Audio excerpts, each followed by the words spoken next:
Mahatma Gandhi said, forgiveness is the attribute of the strong. My addition to that is that forgiveness equals freedom. Mm. I'm not free if I don't forgive somebody else. I'm not free if I don't forgive myself. Could you talk about external forgiveness and if you have any advice on that? I do. My experience has been, again, 35 years working with tens of thousands of people, is this. Show me somebody who never says I'm sorry and never asks for forgiveness and never forgives anybody else. Behind closed doors on my couch, I will show you somebody who has never forgiven themselves. Hmm. So there's a direct link. When I forgive myself fully and completely, it becomes really easy to forgive somebody else. And by the way, Mahatma Gandhi said, forgiveness is the attribute of the strong. My addition to that is that forgiveness equals freedom. Hmm. I'm not free if I don't forgive somebody else. I'm not free if I don't forgive myself. Yeah, I believe you. There's so many great metaphors in that, but that's beautiful. Thank you for sharing that. I feel like forgiveness, if I'm holding on to something, I've said this before, but sometimes I am a victim of something.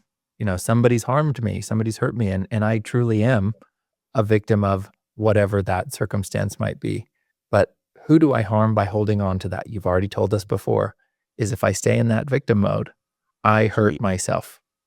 Which doesn't mean we shouldn't acknowledge the fact that we got hurt, or Right. somebody took advantage of us, or somebody betrayed us, or somebody that's part of, like, me staying a victim for the rest of my life for the next 6 months only hurts me.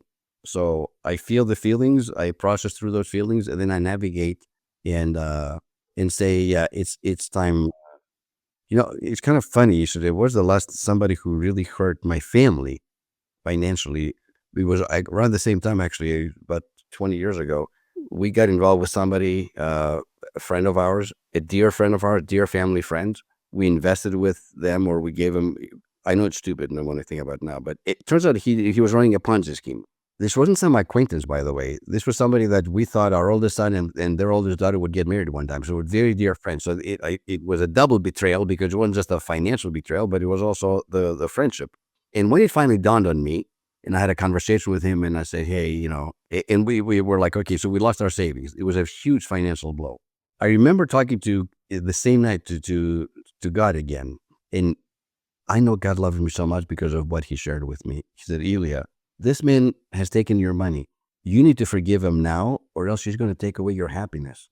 And I'm like, what the, how can I, he just literally robbed my, but the statement was so proud, so pronounced, that I got down on my knees and I'm like, okay, so God, give me the strength. I'm a human being. It's not easy to forgive somebody that betrayed my family and so on. And there were other family members and extended family members too who have still not forgiven him. It's been almost 17 years since that happened. I forgave that man immediately. I also had to forgive myself, because that was the other part of it. Nobody put a gun to my head and said, give this man your money.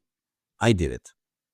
Partially because the returns initially were amazing. So I got greedy. Like, wow, this is the life. Give my money, get all this money. Because that's how Ponzi schemes work. Initially, you're getting a lot of returns at an incredible rate until it comes tumbling down.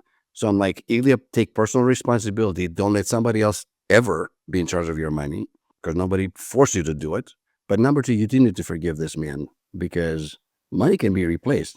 My happiness, though, is non-negotiable. So I forgave him right there and then, which is, I have to, honestly, Randy, is one of the proudest moments for myself to be able to do that. And I couldn't do it on my own. I think God helped me a lot.